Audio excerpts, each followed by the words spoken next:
Bonjour, je suis Michaëlle Ramassamy, professeure agrégée en mathématiques à l'Université des Antilles et doctorante en sciences de l'éducation. Je commencerai par remercier les organisateurs des Journées de la recherche en éducation pour cette occasion d'échange et de collaboration autour de thématiques et de problématiques qui nous rassemblent.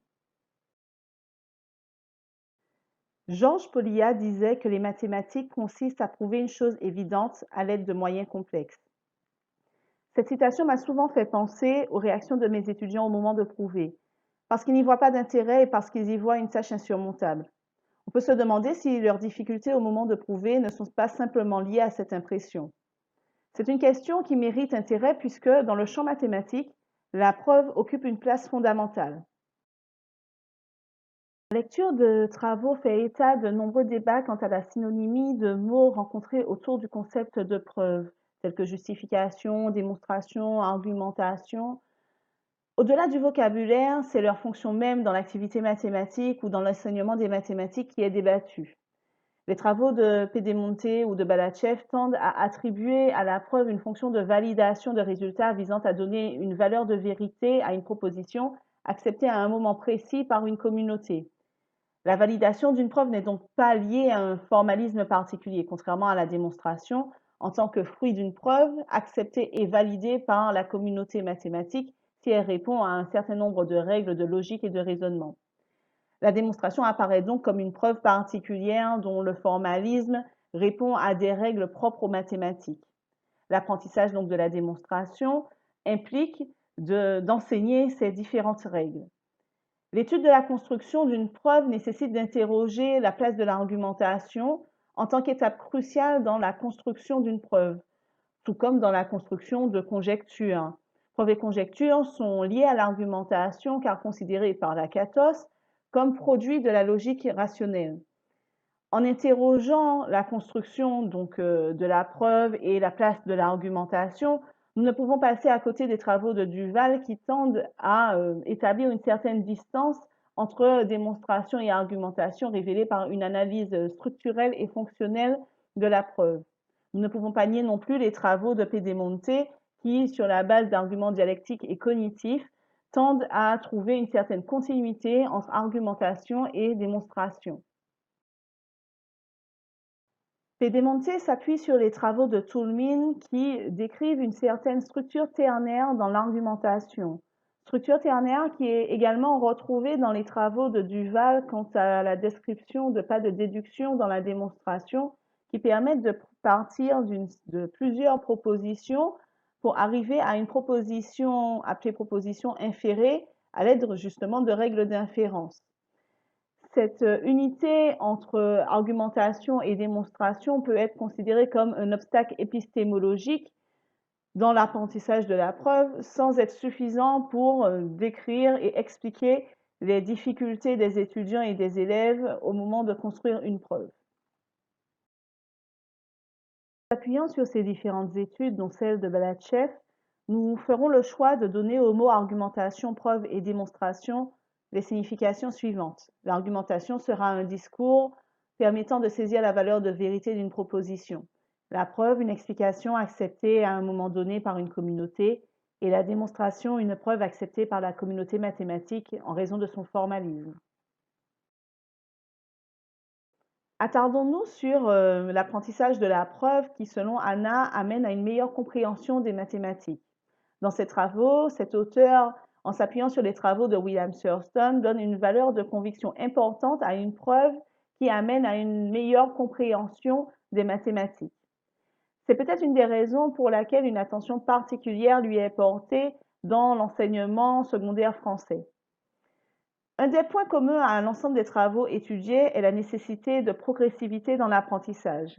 Cette nécessité est rapportée dans les textes institutionnels français qui recommandent un apprentissage progressif de la preuve qui commence en classe de 5e, soit à l'âge de 12 ans, en laissant dans un premier temps le formalisme de la démonstration en tant que produit final.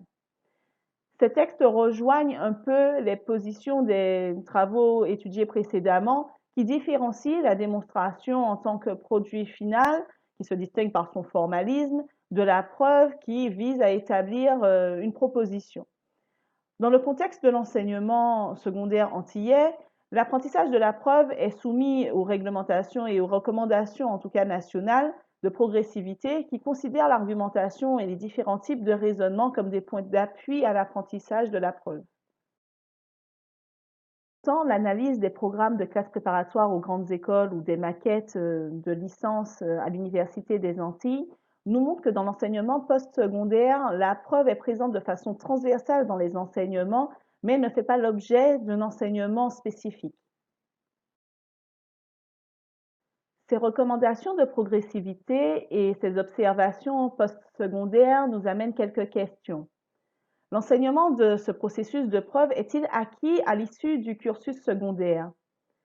Quel est le ressenti des élèves vis-à-vis de la preuve à cette étape de leur cursus scolaire? Et ce ressenti est-il en concordance avec de réelles capacités argumentatives et démonstratives? Les constats que nous venons d'exposer nous amènent à émettre les hypothèses suivantes. Aux Antilles, l'apprentissage de la preuve, tout comme celui de la démonstration, n'est pas achevé à l'issue de l'enseignement secondaire.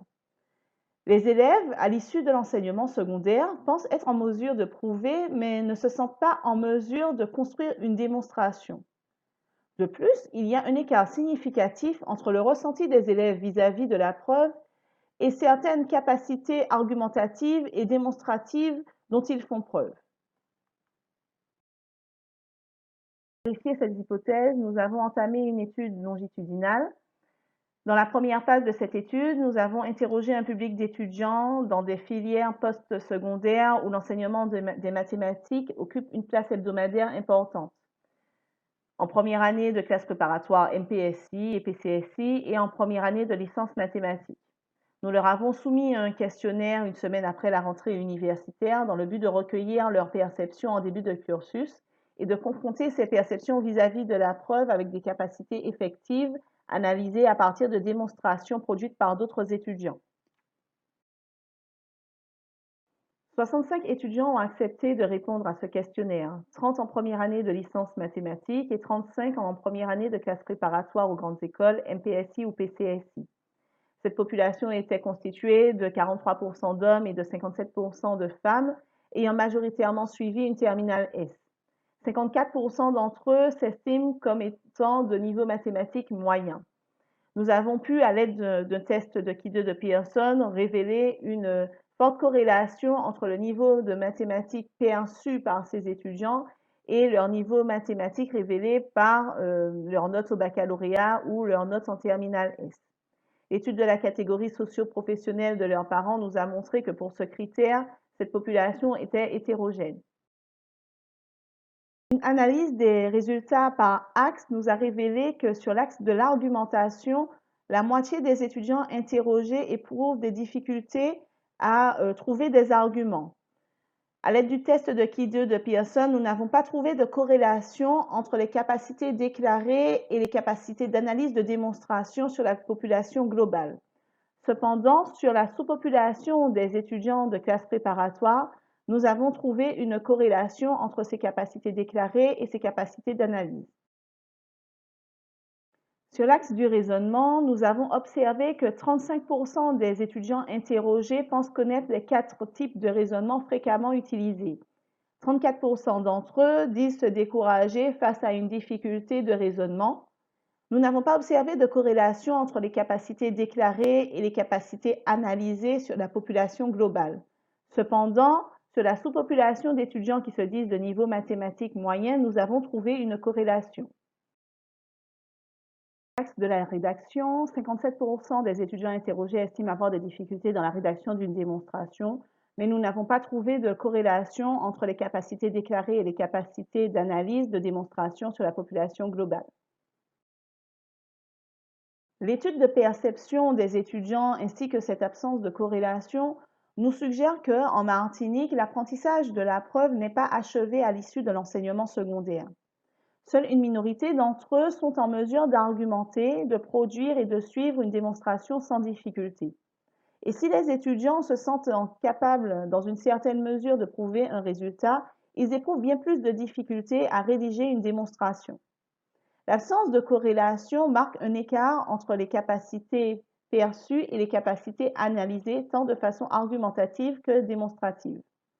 À l'issue de l'enseignement secondaire, les étudiants n'ont pas de recul quant aux concepts liés à la preuve et ne sont donc pas en mesure d'analyser une démonstration. En conclusion, cette étude nous a permis d'avoir un état des lieux quant aux capacités perçues et révélées par les étudiants en début de cursus postsecondaire.